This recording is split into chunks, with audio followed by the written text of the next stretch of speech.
A evolução espiritual do homem. Com a sua voz troveja Deus maravilhosamente, faz grandes coisas que nós não compreendemos. Jó 37, versículo 5.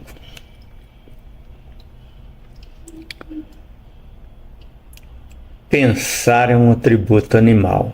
Raciocínio não é apanágio do Homo sapiens. Ainda que de forma um tanto primitiva em relação a nós, os chamados irracionais raciocinam.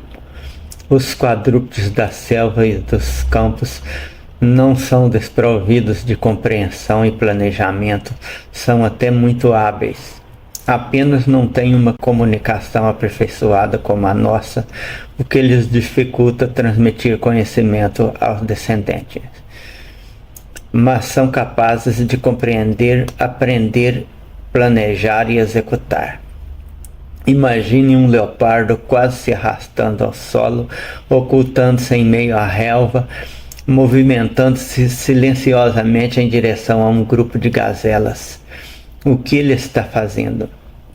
O hábil predador compreende que sua ameaçadora presença põe em vertiginosa retirada sua almejada presa, que sabe muito bem o que representa o perigo. O poderoso felino é capaz de fazer um plano para neutralizar as boas chances que as gazelas têm de escapar, mesmo do mais preparado dos carnívoros.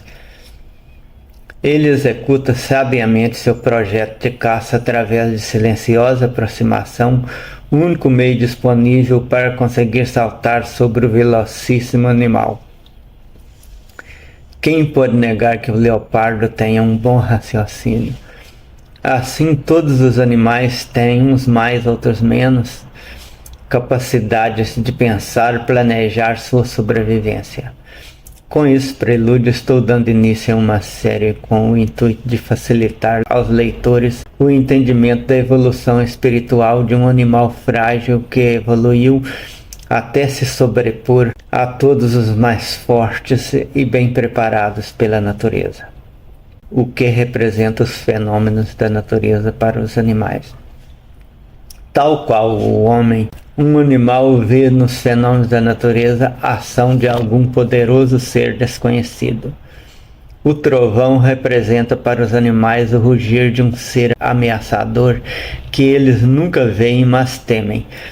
Talvez até sintam que esse monstro esteja a urinar sobre eles quando chove. Pois aí é fácil entender como esse aspecto ameaçador da natureza influenciou a nossa evolução espiritual muito antes mesmo que um primata começasse a andar sobre os dois pés. Assim foi se formando o conceito de divindades, seres superpoderosos capazes de fazer de nós o que quiserem, sem que possamos sequer contemplar suas respeitáveis faces. O alcance espiritual do procônsul. O procônsul era um animalzinho que vivia nas árvores de uma densa floresta africana há 6 ou 7 milhões de anos. Seu ambiente era até bastante seguro contra os grandes predadores, sendo ele apenas assustado por um animal imaginário, mas um dia as coisas mudaram e ele precisou se adaptar para sobreviver. O procônsul era pequeno, incapaz de enfrentar os predadores, mas vivia nas árvores onde os carnívoros não subiam. Todavia, se via ameaçado por um animal extremamente assustador e invisível. Um trovão representava para ele o rugir desse terrível ser, contra o qual parecia não estar seguro nem nos galhos das árvores. Os ventos representavam o seu sopro poderoso. Provavelmente em sonho o procônsul via esse enorme animal a rugir fortemente, som do trovão, com sua boca descomunal a soprar sobre as florestas. Esta era a maior ameaça que ele via pela frente. Em determinada época, o movimento tectônico criou uma grande elevação no centro do continente e a família do procônsul ficou dividida nos dois lados da montanha. Enquanto no lado ocidental a grande floresta foi preservada, no lado oriental, devido à falta de umidade decorrente dos obstáculos montanhosos, as florestas foram desaparecendo e o procônsul desse lado perdeu aquele ambiente protetor, o que lhe exigiu algumas boas adaptações para sobreviver entre os fortes predadores. Pressionado pelas circunstâncias novas, o procônsul oriental começou a utilizar os membros dianteiros para manejar alguns objetos como paus e pedras contra seus predadores, o que o levou a aprender a caminhar sobre os dois pés. Mas o monstro que ruge e sopra continuou a assombrar esse primata, e o sol e outros astros também lhe pareciam seres sobrenaturais temíveis. Afirma-se que do procônsul do lado ocidental da grande floresta evoluiu o gorila e o chimpanzé, nossos parentes mais próximos do reino animal, uma vez que o ambiente favorável não lhes exigiu muito, e o animal do lado oriental tornou-se a espécie Homo por força das novas e mais desafiadoras condições de vida. Mas o grande animal invisível permanecia assustando e cada vez mais fixo na sua cabeça. A fala que explica também complica. Caminhar sobre dois pés já foi suficiente para separar o gênero Homo dos outros animais. Porém, o que mais o distanciou e possibilitou todos os avanços que temos hoje foi a fala, essa linguagem complexa e completa que só nós temos. Todavia, com ela, o humano se aprofundou mais também no sentido de enganar a si próprio. Quando aquele primata aprendeu a andar sobre dois pés, teve uma grande vantagem: poder utilizar os membros dianteiros para arremessar objetos atingindo seus adversários à distância. Além do arremesso, foi possível criar gestos, formas de transmitir mensagens aos companheiros. E no decorrer de muitos milhares de anos, a espécie aprendeu a passar informações também através da imitação dos sons, criando aos poucos o que chamamos de onomatopeia. Até hoje, quando se diz um boom, entende-se falar de uma explosão. Assim foi no começo. Hoje já perdemos as raízes onomatopeicas da grande maioria das palavras, porque a linguagem se transformou demais de lá até aqui. Mas a linguagem aperfeiçoada não espantou os fantasmas dos fenômenos da natureza. Ao contrário, em lugar de desmistificar aquela ideia de ser ameaçador invisível visto no vento, no trovão, no raio, etc., o homem quis explicar o inexplicável e complicou ainda mais o desconhecimento. Criou deuses. A criação dos deuses e da alma imaterial. Quando o homem aprendeu a trocar ideias, em vez de as coisas se esclarecerem, seus enganos se disseminaram com mais facilidade, e aí foi que criaram deuses, demônios, duendes, almas, etc. Podendo doravante transmitir conhecimentos mediante a palavra, foi fácil também perpetuar os equívocos do passado. Na troca de informações, a desinformação aumentou sobremodo. Quando descobria que havia algo de errado com uma ideia, o homem criava outra para corrigir o engano, e isso dava em outro engano algumas vezes ainda maior. Ainda assim é que, não obstante o desenvolvimento da ciência, as ideias primitivas ainda dominam as mentes de uma grande maioria da população humana. Tentando dar um sentido mais real àqueles mistérios que sempre o assombraram, o homem transformou aquele suposto animal aterrorizador, invisível, em deuses, demônios, duendes, anjos, etc. Junto com o acúmulo de conhecimento, avultou-se também a transmissão do desconhecimento, com as explicações equivocadas de que os fenômenos da natureza eram seres sobrenaturais, Assim, as divindades, produtos das fantasias primitivas, permaneceram vivas e arraigadas nas cabeças humanas. As explicações criadas complicaram mais do que explicaram. Enquanto os chamados irracionais não podem contar o que imaginam ter visto, o homem faz com detalhes circunstanciais de tempo, modo, lugar, etc., trazendo muito mais confusão no cruzamento dos dados imaginários. Um cachorro, quando sonha, não sabe falar para o outro que esteve com aquela cobiçada cadela das proximidades. Ele simplesmente pensa que realmente esteve com ela, não descobrindo que foi apenas um sonho, caso apenas imaginário. Mas com o homem é diferente. Quando o homem da caverna diz para o outro: eu peguei uma mulher muito boa ali na floresta, mas ela desapareceu misteriosamente, sem que eu saiba como ela pôde fugir nem para onde ela foi.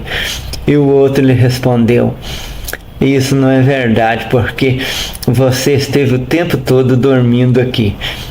Aí a confusão cresceu.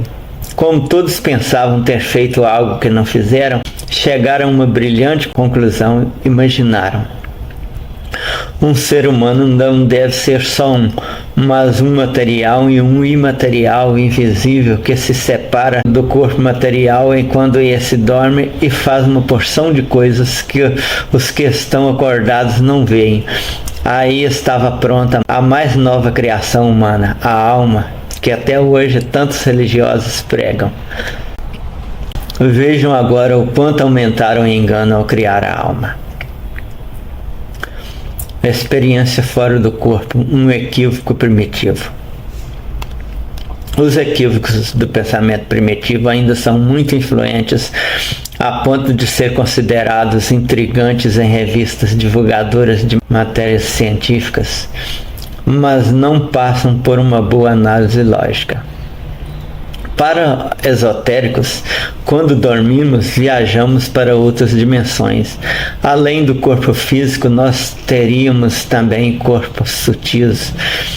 A experiência extracorporal seria literalmente um passeio que um desses corpos sutis, o astral, dá sozinho enquanto o físico fica dormindo. Embora essa hipótese não seja provável para a ciência como nós a conhecemos hoje, os médicos reconhecem que o fenômeno é um mistério. A alta incidência de narrativas em várias culturas indica que, embora alguns possam simplesmente estar inventando uma história, muitos realmente vivem essa sensação de separação do corpo. O porquê disso ninguém sabe. Os Grandes Mistérios da Ciência, setembro de 2003, página 47. Não obstante a revista afirmando que o porquê disso ninguém sabe, parece-me que isso já foi suficientemente explicado e muita gente já entende. O sonho não é privilégio do homem. Se observarmos bastante os animais dormindo, podemos perceber, por exemplo, um cachorro sonhando. Quando dormindo, o animal expressa seus sentimentos por pequenos ganidos e uma clara tentativa de movimento, o que indica nitidamente estar ele sentindo uma experiência qualquer. Ele só não é capaz de nos contar que estava perseguindo uma caça, ou se opondo a outro cão, ou até tentando uma experiência amorosa com uma cadela imaginária. A alta incidência de narrativas em várias culturas não é nenhuma prova de que haja tal experiência fora do corpo, mas sim que todos sonham, e como o homem primitivo pensava ter estado em outros lugares quando sonhava, esse pensamento equivocado passou de geração a geração para todos os povos. É extremamente simples explicar a imbecilidade da ideia de no sonho estarmos realmente tendo uma experiência fática. Se houvesse esse corpo sutil, ou espírito, ou alma, conforme uns e outros pensam, esse corpo sutil viajasse realmente, cada pessoa que fizesse parte do meu sonho sonharia inevitavelmente comigo no mesmo momento, experimentando as mesmas circunstâncias daquele sonho. E como isso não acontece, está bem claro que a experiência onírica não extrapola a atividade neuronial da pessoa que sonha. Se eu sonho que estou tendo um contato físico com uma pessoa, isso é puramente uma imaginação que não é tão nítida durante o sono como quando estamos acordados, dando-nos a impressão de que realmente temos feito tal contato.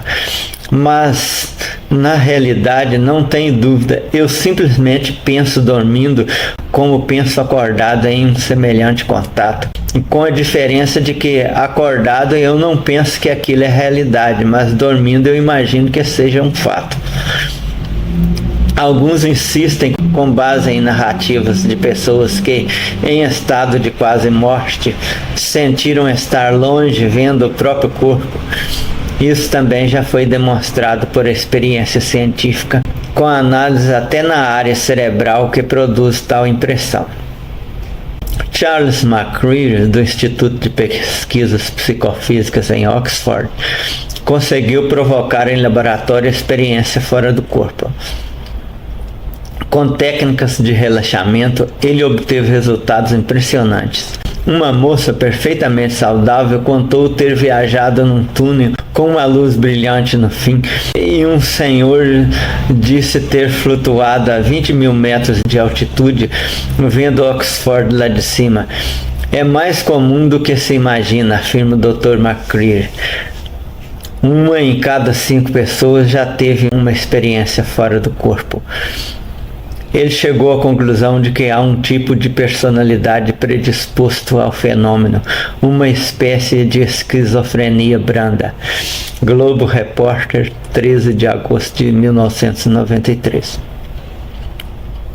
Em outro estudo de setembro do ano passado, neurologistas de um hospital universitário da Suíça descobriram a região do cérebro responsável pela sensação de sair do próprio corpo, relatada por pacientes em situações próximas à morte. A experiência foi reproduzida com o estímulo de uma área do córtex direito do cérebro, chamado giro angular, e relatada na revista britânica Nature. Estimulando o cérebro de uma paciente em tratamento para epilepsia, os cientistas fizeram-na atingir a sensação sobrenatural. No início do experimento, a mulher sentiu que estava caindo e ficando mais leve. Conforme os cientistas foram aumentando a intensidade do estímulo, ela disse que flutuava e que poderia ver seu próprio corpo deitado na cama. O giro angular direito é uma região que integra o sentido da visão e o sistema que criou a representação do corpo na mente. Isso é baseado no equilíbrio do corpo e na resposta dos membros sobre sua posição no espaço. Quando esses dois sistemas se dissociam, pode ocorrer uma ilusão, dando ao paciente uma experiência fora do corpo. Uma pequena parcela das pessoas que passam por situações que as deixam entre a vida e a morte podem experimentar algo parecido com sair do próprio corpo. Uma das razões para isso é a falta de oxigênio ou o mau funcionamento de algumas regiões do cérebro, segundo autores do estudo. A mente tem poderes. Há quem ultrapasse os próprios limites a depender da motivação. Há quem adoeça ou quem sare. Há ainda muito de desconhecido e de desafios para o conhecimento. Só não há nada de sobrenatural. Carlos Luiz de Jesus Pompe, O Poder da Mente, 8/9/2003. Tomando em consideração a falta de simultaneidade dos sonhos e as experiências de McCreary e dos neurologistas do Hospital Universitário da Suíça, não me resta qualquer dúvida de que as chamadas experiências fora do corpo são ideias equivocadas. Como surgiram os grandes milagres de Yahvé? Yahvé é o Deus Todo-Poderoso, o único e verdadeiro Deus, criou o homem. Tempos depois, devido à perversão humana, destruiu a humanidade, deixando uma única família para repovoar a terra, e novamente escolheu uma família para formar seu povo santo, que destruiu os inimigos da verdade. Até recentemente não sabíamos que isso fosse um grande conto de Josias. O grande conto de Josias.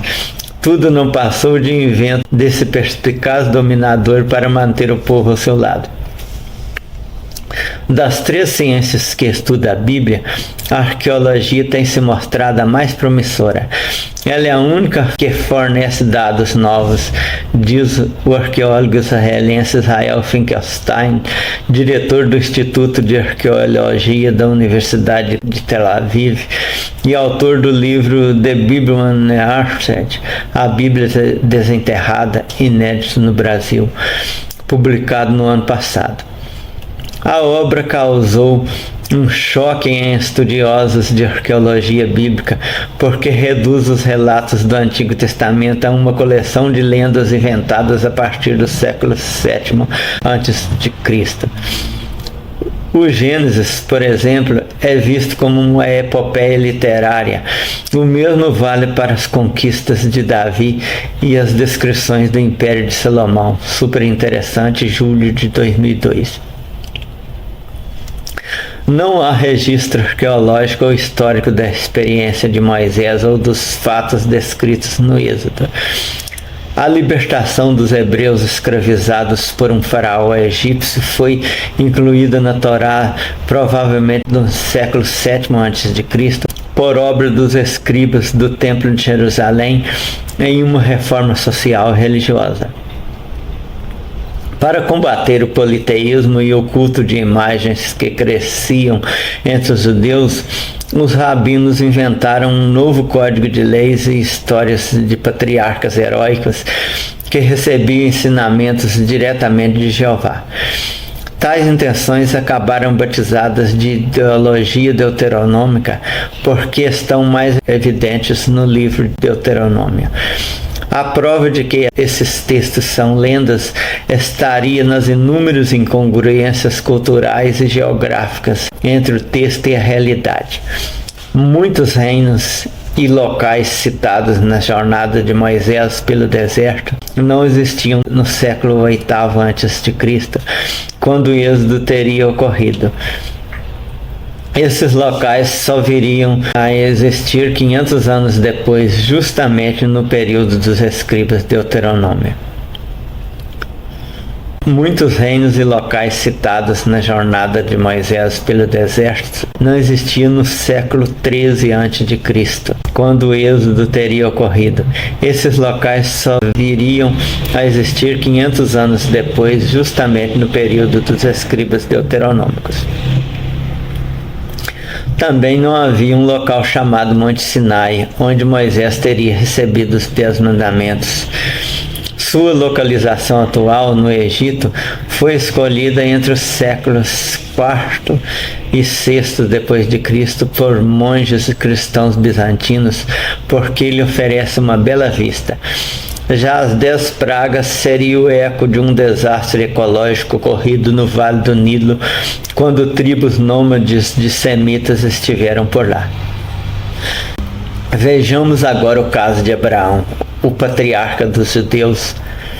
Segundo a Bíblia, ele era um comerciante nômade que por volta de 1800 a.C.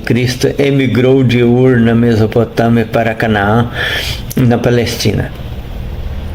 Na viagem, ele e seus filhos comerciavam em caravanas de camelos, mas não há registro de migrações de Ur em direção a Canaã que justifique o relato bíblico, e naquela época os camelos ainda não haviam sido domesticados. Aqui também há erros geográficos. Lugares citados na viagem de Abraão, como Hebron e Beersheba, nem existiam então.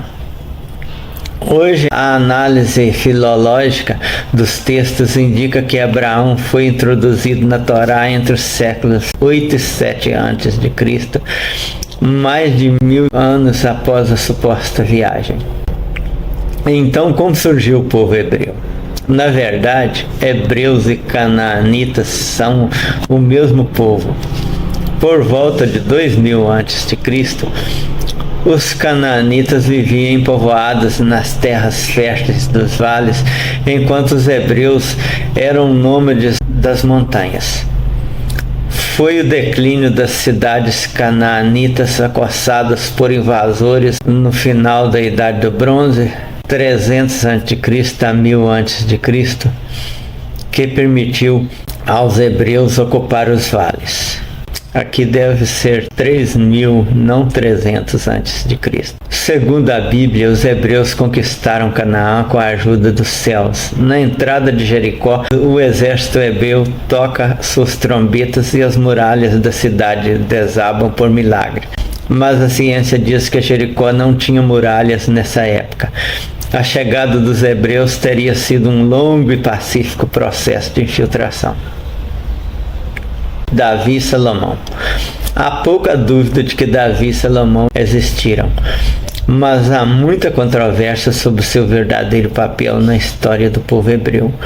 A Bíblia diz que a primeira unificação das tribos hebraicas aconteceu no reinado de Saul.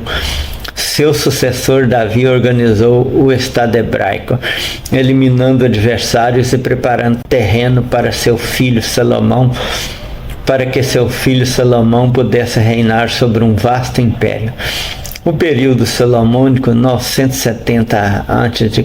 a 930 a.C., teria sido marcado pela construção do Templo de Jerusalém e a entronização da Arca da Aliança em seu altar.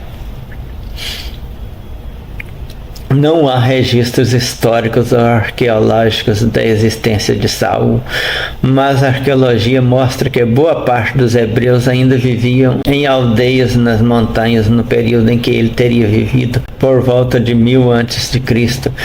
Assim, Saul seria apenas um entre os muitos líderes tribais hebreus. Quanto a Davi, há pelo menos um achado arqueológico importante. Em 1993 foi encontrada uma pedra de basalto datada do século 9 a.C., com escritos que mencionam o rei Davi.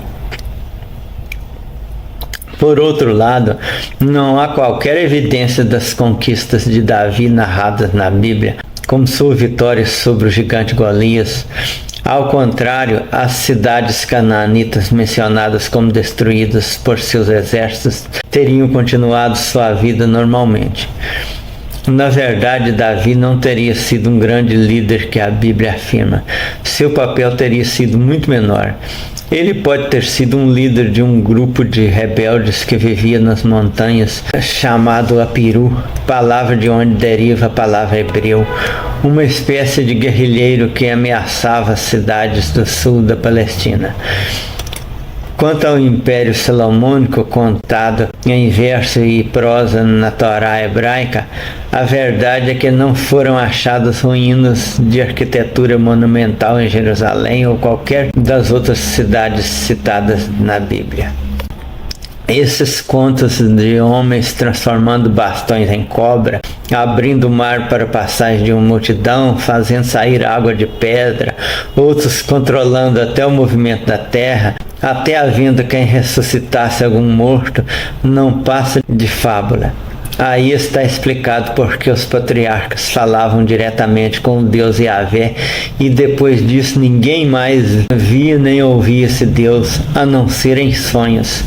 Se os relatos mosaicos mencionam coisas irreais, como constatado pelos arqueólogos, é porque realmente tudo isso foi elaborado pelos escribas de Josias.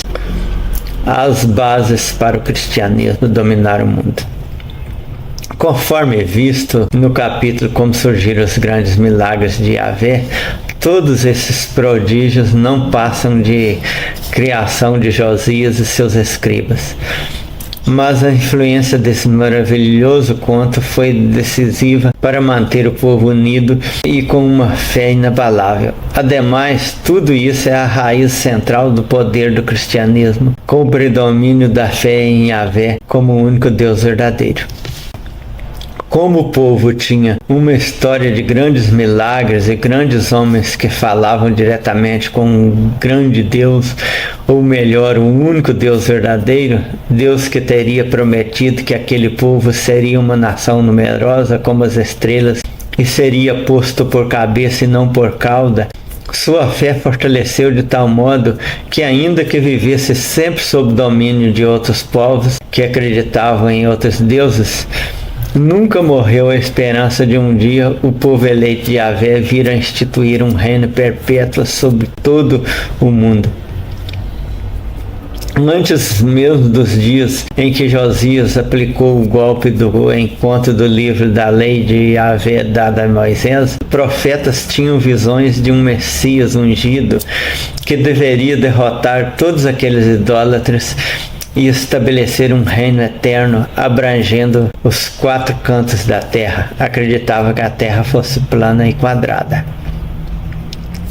Passado o domínio assírio, embora a previsão fosse que o Messias deveria derrotar o rei da Síria, veio o período babilônico. Nabucodonosor arrasou aquela nação dita eleita de Deus, destruindo sua cidade santa, mas não destruiu sua fé. A esperança na vinda do Messias permaneceu. Acreditavam que ele viria destronar Nabucodonosor. A grande Babilônia caiu na mão dos medos e persas. Esses foram até benévolos com o povo de Yahvé, mas não poderia o conquistador persa ser o Messias. O Messias seria um rei nascido em Belém, um descendente de Davi.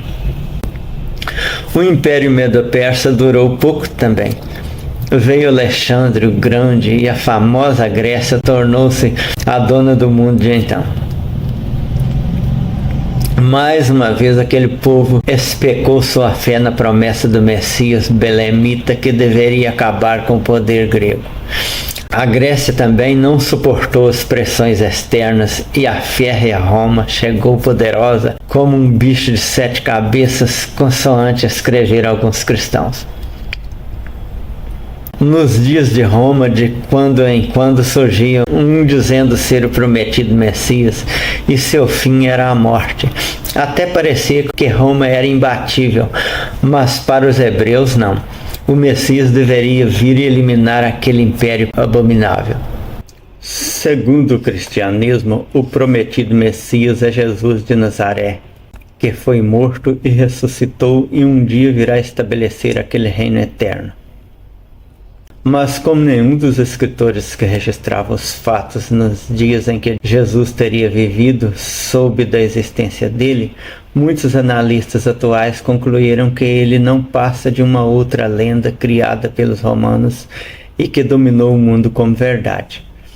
Para justificar essa doutrina, textos do chamado Velho Testamento foram adaptados a ele e um novo fundamento surgiu para a espera do reino eterno.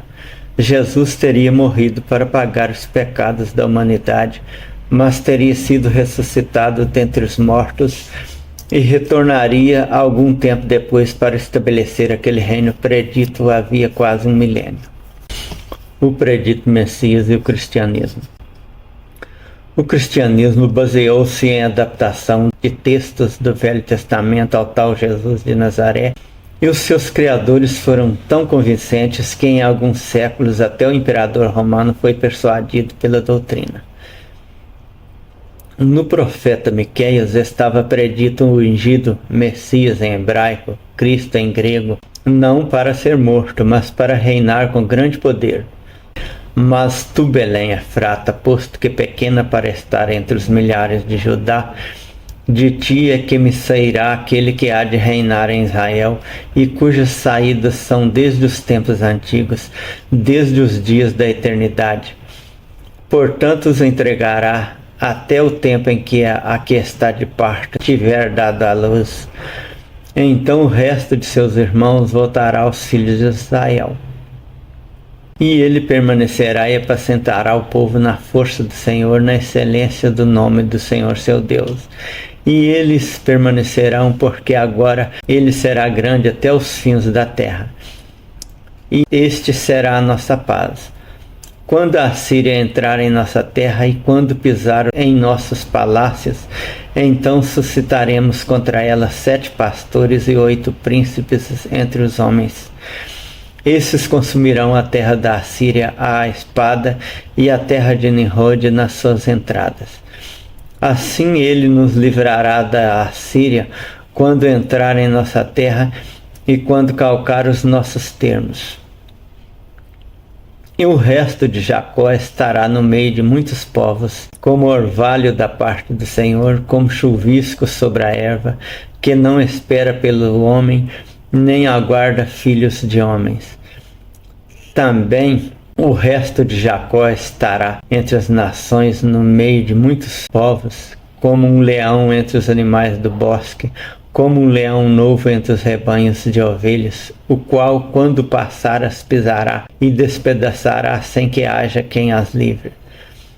A tua mão será exaltada sobre os teus adversários, e serão exterminados todos os seus inimigos.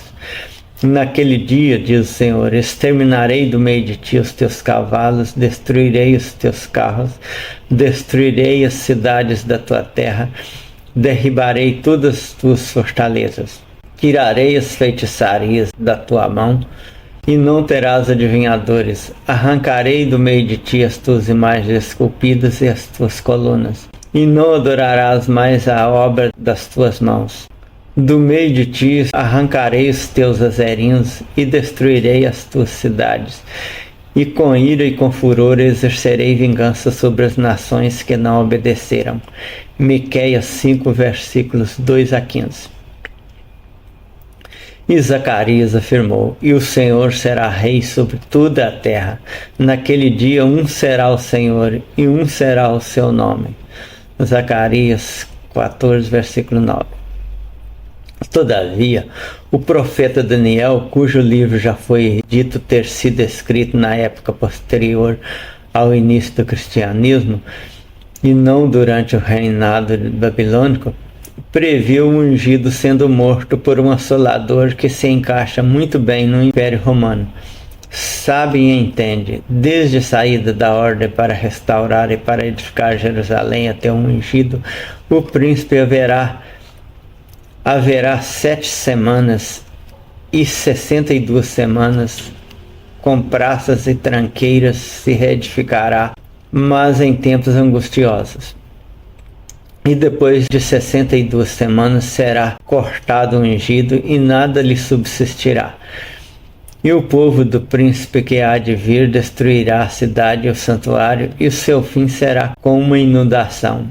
E até o fim haverá guerras. Estão determinadas assolações. Ele fará um pacto firme com muitos por uma semana, e na metade da semana fará cessar o sacrifício e a oblação, e sobre a asa das abominações irá o assolador, e até a destruição determinada, a qual será derramada sobre o assolador. Daniel 9, versículos 25 a 27. O texto de Daniel, entretanto, ao combinar com a história dos evangelhos, se contradiz totalmente com as outras predições, especialmente a de Miqueias, que mostra o Messias surgindo nos dias da Assíria, derrotando-a e livrando do seu jugo o restante do povo de Israel, que estava separado de Judá. Sabemos que nada disso se cumpriu. O livro de Daniel, a julgar pela sua linguagem, parece ter sido escrito próximo aos dias cristãos, razão porque é totalmente diferente dos outros livros do Velho Testamento, falando de Messias cortado e estabelecimento do reino eterno após uma grande tribulação que os evangelhos de Mateus e Lucas apontam como a dispersão dos judeus iniciadas com o cerco e destruição de Jerusalém, ocorrida no ano 70. E os evangelhos, diferentemente do que está escrito por Miqueias, usaram vários outros textos referentes a temas diversos como aplicados a Jesus.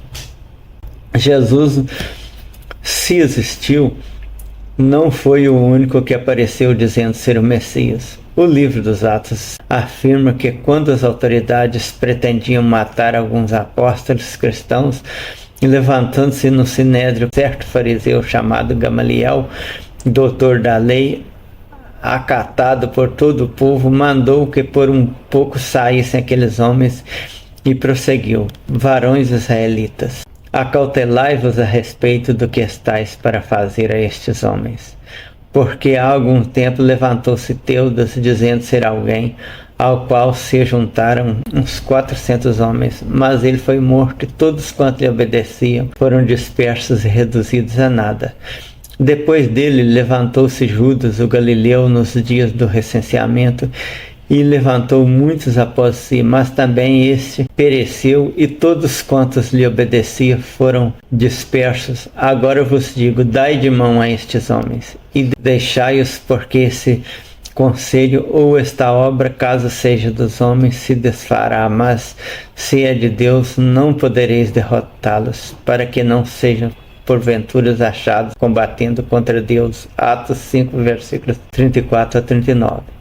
O grande sucesso do cristianismo se deveu à adaptação pelos evangelistas de vários textos do Velho Testamento com previsão sobre Jesus. Mateus disse que o nascimento de Cristo de Maria era o cumprimento do que fora predito. Eis que a Virgem conceberá e dará à luz um filho, o qual será chamado Emanuel, que traduzido é Deus conosco. Mateus 1, versículo 23. Mas o profeta falava da ingratidão do povo de Israel e do filho que nasceria da profetisa, sua esposa. Portanto, o Senhor mesmo vos dará um sinal. Eis que uma virgem conceberá e dará à luz um filho, e será seu nome Emanuel. Manteiga e mel comerá quando ele souber rejeitar o mal e escolher o bem. Pois antes que o menino saiba rejeitar o mal e escolher o bem, será desolada a terra dos dois reis perante os quais tu tremes de medo. Mas o Senhor fará vir sobre ti e sobre o teu povo e sobre a casa do teu pai dias tais quais nunca vieram desde os dias em que Efraim se separou de Judá. Isto é, fará vir o rei da Assíria. Isaías 7, versículos 14 a 17. Prossegue um pouco adiante. Fui ter com a profetisa, e ela concebeu e deu à luz um filho. E o Senhor me disse, põe-lhe o nome Maher-Salal-Hasbaz, pois antes que o menino saiba dizer meu pai ou minha mãe, se levarão as riquezas de Damasco e os despojos de Samaria diante do rei da Assíria. Isaías 8, versículo 3. Aí ficou mais claro de quem o profeta falava. O mesmo Mateus escreveu ainda outros referindo a Jesus. E lá ficou até a morte de Herodes, para que se cumprisse o que fora dito da parte do Senhor pelo profeta. Do Egito chamei meu filho. Mateus 2,15. Mas ao ler Oséias 11, versículos 1 e 2, temos: quando Israel era menino, eu o amei, e do Egito chamei a meu filho. Quanto mais eu os chamava, tanto mais se afastavam de mim. Sacrificavam aos Baalins e queimavam incenso às imagens esculpidas. Oséias estava falando da nação de Israel, referindo-se à sua estada no Egito, nada de predição sobre Jesus. Pedro também argumentou que Davi tivesse predito a ressurreição de Jesus.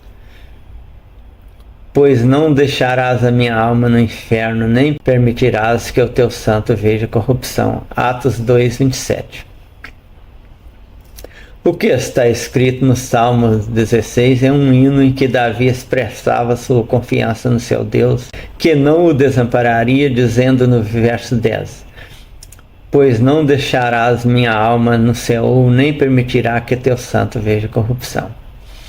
E assim os cristãos conseguiram progresso no Império Romano, até conquistar o imperador, preparando o caminho para o cristianismo sanguinário que vigorou na Roma papal. E a reforma protestante diversificou o cristianismo, que deixou de cometer suas atrocidades após perder o poder político. O sucesso de Jesus Cristo. Jesus de Nazaré, segundo os próprios seguidores, não foi o único que surgiu dizendo-se o Messias prometido pelos profetas, se tiver mesmo existido. Houve vários heróis se julgando Messias, dos quais 2 estão mencionados no livro de Atos dos Apóstolos, mas só Jesus teria conseguido convencer o povo, mesmo depois de morto, ou mesmo sendo uma lenda. Ao que se deve esse sucesso? Todos os religiosos afirmam ser por ser ele o verdadeiro Messias, mas há outras razões que eles desconhecem. Sabemos que o Messias prometido não deveria ser o Jesus de Nazaré, mas sua doutrina foi por demais atraente e agradou muito mais ao povo do que as promessas de Yahvé. Yahvé prometia prosperidade, longevidade e vitória sobre os inimigos. Honra teu pai e tua mãe, para que prolongues teus dias na terra que te dá o Senhor teu Deus. E o Senhor te porá por cabeça e não por cauda, e só estarás por cima e não por baixo, se obedeceres aos mandamentos do Senhor teu Deus, que eu hoje te ordeno para os guardar e cumprir. Deuteronômio 8, versículo 13. Aquele que habita no esconderijo do Altíssimo, à sombra do Todo-Poderoso descansará. Direi ao Senhor, Ele é o meu refúgio e a minha fortaleza, o meu Deus, em quem confio, porque Ele te livra do laço do passarinho e da peste perniciosa. Ele te cobre com as suas penas e debaixo das suas asas encontra refúgio.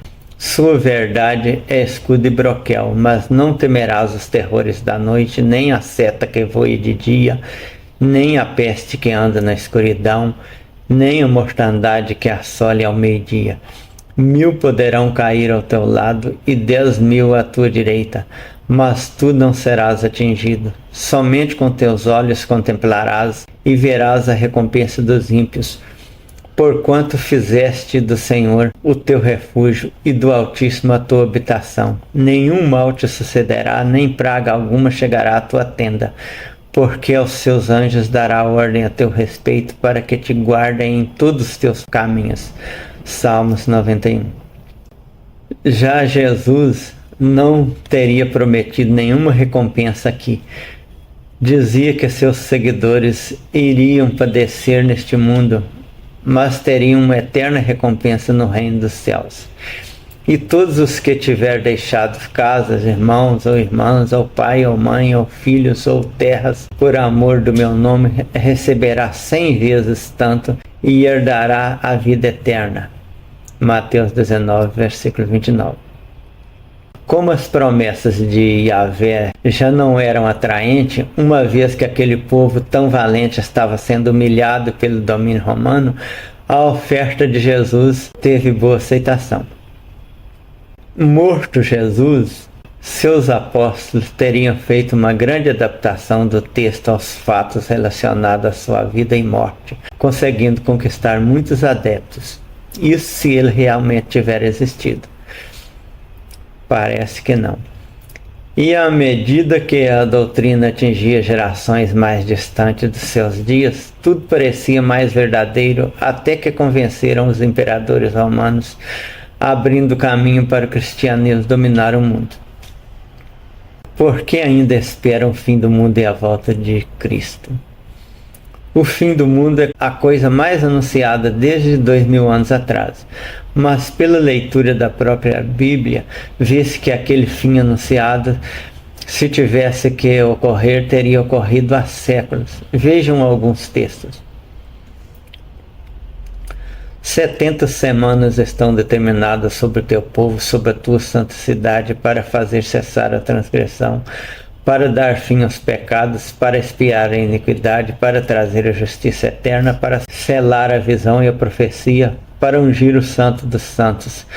Sabe e entende, desde a saída da ordem para restaurar e para edificar Jerusalém, até o ungido ao príncipe, 7 semanas e 72 semanas, as praças e as circunvalações se reedificarão, mas em tempos angustiosos. Depois das 62 semanas, será cortado o ungido, e já não estará.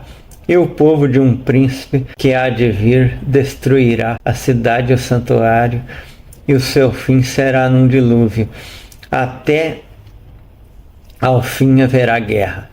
Desolações são determinadas. Ele fará aliança com muitos por uma semana.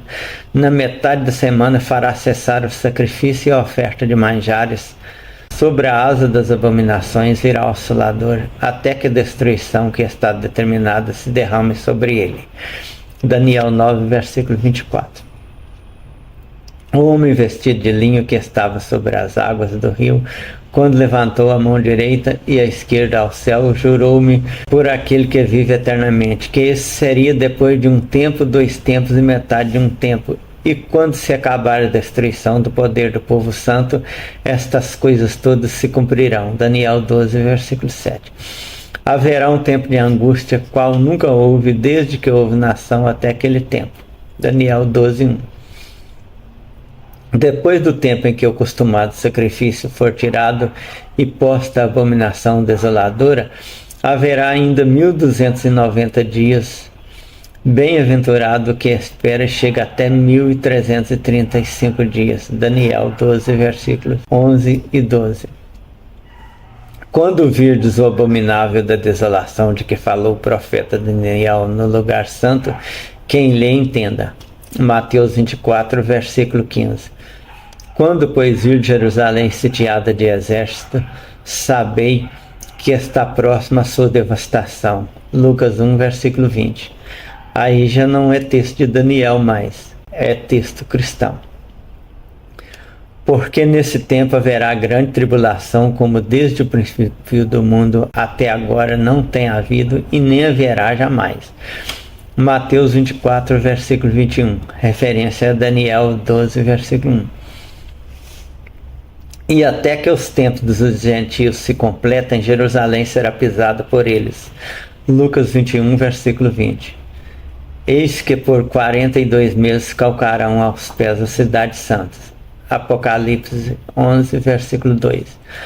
Logo em seguida a tribulação daqueles dias, o sol escurecerá, a lua não dará a sua claridade, e as estrelas cairão do firmamento, e os poderes do céu serão abalados. Então aparecerá no céu o sinal do Filho do Homem. Todos os povos da terra lamentarão e verão o Filho do Homem vindo sobre as nuvens do céu com poder e muita glória. Enviará seus anjos com grande clangor de trombeta, os quais reunirão os seus escolhidos dos 4 ventos, de uma a outra extremidade dos céus. Mateus 24, versículo 29 a 31. Intérpretes cristãos dizem que cada dia corresponde a um ano. Se fossem dias literais, seria ainda pior para os intérpretes. O mundo teria acabado no início do cristianismo. 70 semanas a partir da ordem para restaurar e reedificar Jerusalém, afirma-se que essa ordem ocorreu no ano 473 antes da era cristã. Chegaria até os dias da morte de Jesus. Está escrito que na metade da semana, a última, fará cessar o sacrifício e a oferta de manjares, que seria o mesmo que ser cortado o ungido, Jesus morto e oferecido pelos pecados do mundo. Também diz o texto bíblico que depois do tempo em que o costumado sacrifício for tirado e posta a abominação desoladora, haverá ainda 1290 dias. E em vários lugares se fala de 1260 dias, um tempo, 2 tempos e metade de um tempo, 42 meses, etc. Considerando que a tirada do costumado sacrifício seria o sacrifício de Jesus, começando aí os 1290 dias, ou começando os 1260 dias a partir do cerco de Jerusalém, dizem que começou no ano 64. Aproximadamente 30 anos após a morte de Jesus. Período da grande tribulação, ou tempo de angústia, em que o Assolador destruiria a cidade santa. Teríamos o final do chamado tempo dos gentios no século XIV. Logo após a tribulação daqueles dias, teríamos o escurecimento do sol e da lua e a queda das estrelas, vindo a seguir a volta do Filho do Homem, o Jesus Cristo. Se uma estrela tem que ter no mínimo 26 mil vezes o tamanho da Terra, é impossível as estrelas caírem pela Terra como figueira quando abalada por ventos fortes lança seus figos verdes. Apocalipse 6, versículo 13. Não é sem razão que alguém já disse que o livro de Daniel teve pelo menos uma parte escrita nos dias cristãos. mas a minha conclusão é que foi escrito nos dias da vitória dos Macabeus, e a grande tribulação foi o período de sofrimento dos judeus sob o poder de Antíoco IV, nada tendo a ver com os dias romanos. Até os evangelistas que apresentaram palavras ditas ser do próprio Jesus, criam que o Império Romano, após o período de massacre dos judeus, seria substituído pelo reino de Cristo. O autor do Apocalipse adicionou mais um dono do mundo, representado pela besta semelhante a touro, com chifres de cordeiro. Essa não existe no livro de Daniel, nem foi cogitada nos evangelhos. Os tempos passaram. Os judeus ficaram dispersos pelo mundo por muitíssimo mais tempo do que o previsto, ainda que considerando cada dia um ano. 1260 dias, a partir dos 64, chegaria a 1324. O Sol e a Lua continuam a brilhar por todos esses séculos. A queda das estrelas já se sabe que é impossível ocorrer. Outros povos já dominaram o mundo, como ingleses e americanos, que continuam ditando as ordens. Surgiu a União Soviética, que ficou com uma boa parte do mundo, mas sucumbiu também, e nada do Cristo. Se, segundo os evangelhos, está tão claro a abominável desolação de que falou o profeta Daniel no lugar santo, Mateus 24, 15, o mesmo que Jerusalém sitiada de exércitos, Lucas 21, versículo 20, com grande tribulação que desde o princípio do mundo até agora, nos dias do evangelista, não tem havido e nem haverá jamais, Mateus 24, versículo 21, referência a Daniel 12, versículo 1, e até que os tempos dos gentios se completem, Jerusalém será pisada por eles, Lucas 21, versículo 20, e estes por 42 meses calcarão as pés da cidade santa, Apocalipse 11, versículo 2, e as coisas não foram exatamente como anunciadas após aqueles dias, como se poderia ainda esperar um tempo de angústia e a volta do Cristo nos nossos dias. Só quando ouço essas pessoas dizendo que estamos no fim do mundo, que acredito que ainda haja gente esperando esse tão falado fim do mundo. A única explicação que encontro para ainda haver tantas pessoas a esperar esse evento é que elas aprenderam que tudo que está na Bíblia tem que acontecer mesmo, e por isso nem se dão ao trabalho de analisar para verificar que já se passou muito prazo anunciado e os fatos foram diferentes dos previstos. Como poderíamos aceitar uma verdade tão inverídica? Pela palavra de Deus, já desde a antiguidade existiam os céus e a terra, que foi tirada da água e no meio da água subsiste. Mas os céus e a terra de agora, pela mesma palavra, têm sido guardados para o fogo, sendo reservados para o dia do juízo e da perdição dos homens ímpios. Segundo Pedro, capítulo 3, versículos 5 a 7. Assim foi contada a história. No princípio criou Deus os céus e a terra. A terra era sem forma e vazia, e havia trevas sobre a face do abismo, mas o Espírito de Deus pairava sobre a face das águas. Gênesis capítulo 1, versículos 1 a 2. Essas palavras afirmam nada mais do que havia apenas aquele amontoado de águas sob total escuridão e o Espírito de Deus estava sobre as águas. No primeiro dia, Deus teria criado a luz sobre aquele abismo de pura água. Gênesis 1, 3 a 5.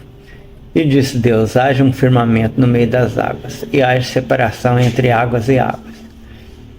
Fez, pois, Deus o firmamento e separou as águas que estavam debaixo do firmamento das que estavam por cima do firmamento. E assim foi. Chamou Deus ao firmamento céu. Imaginem metade das águas por cima e metade por baixo, e uma expansão sem nada no meio, que teria sido chamado de céu. No terceiro dia é que mudou de ideia e mandou ajunte-se as águas num só lugar debaixo do firmamento, e fez aparecer no meio das águas a porção seca, que chamou terra. Gênesis 1, versículos 9 a 13. Essa porção seca poderia ser bem descrita como um disco em cima das águas. Essa dedução é muito simples quando lemos no profeta Isaías, círculo da terra, Isaías 42, versículo 22, e Yahvé teria proibido fazer imagem do que há no céu, na terra e nas águas debaixo da terra, Êxodo 20, versículo 4. Que criam ser a terra plana ficou explícito, mas claramente quando um dos apóstolos diz que Satanás levou Jesus, o Cristo, ao cume de um monte alto e mostrou-lhe todos os reinos do mundo e a glória deles. Mateus 4, versículo 8. Isso seria impossível em um mundo esférico. Nos dias cristãos, ou mesmo antes, já se falava em 4 cantos da terra. Ezequiel 7, versículo 2, Isaías 11, versículo 12, Apocalipse 7, versículo 1. Quer dizer, já não viu a terra mais de forma circular.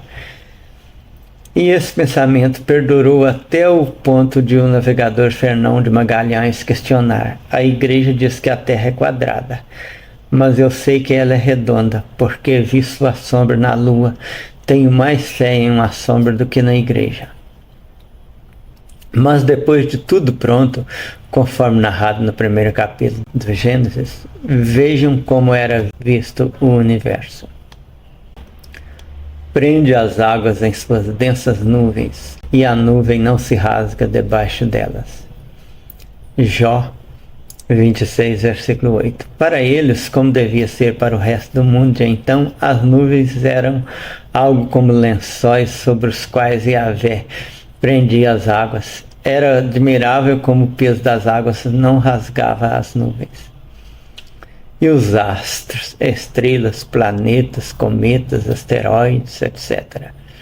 No 4º dia da criação teria ocorrido o seguinte: e disse Deus: haja luminares no firmamento do céu, para fazer separação entre o dia e a noite, sejam eles para sinais e para estações e para dias e anos, e sirvam de luminares no firmamento do céu, para iluminar a terra.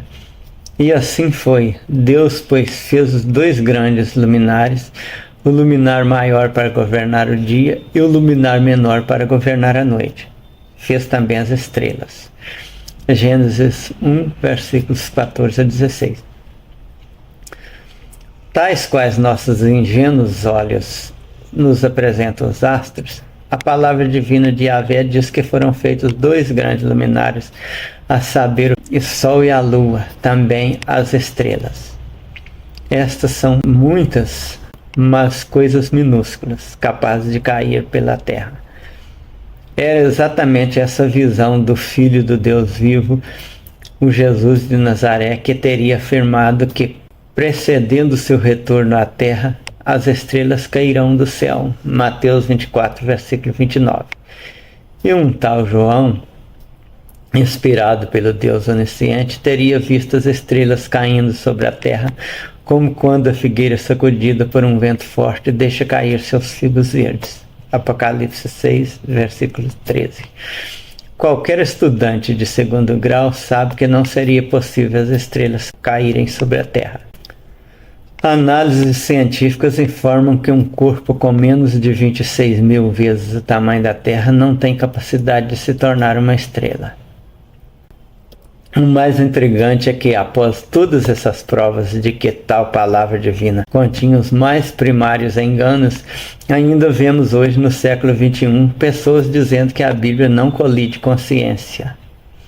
E tanta gente querendo nos convencer a crer que as estrelas irão brevemente cair sobre a terra e aquele Jesus irá aparecer nas nuvens dos céus com poder e muita glória para buscar esses propagadores dessa verdade tão infantil quanto esperar um Papai Noel na noite de 25 de dezembro.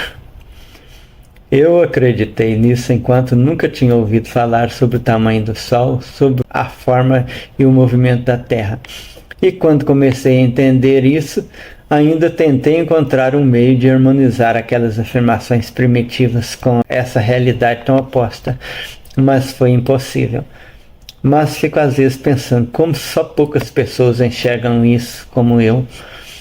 ao passo que tantas pessoas, algumas até de inteligência inegável, são capazes de aceitar essas ideias paleolíticas como a verdade.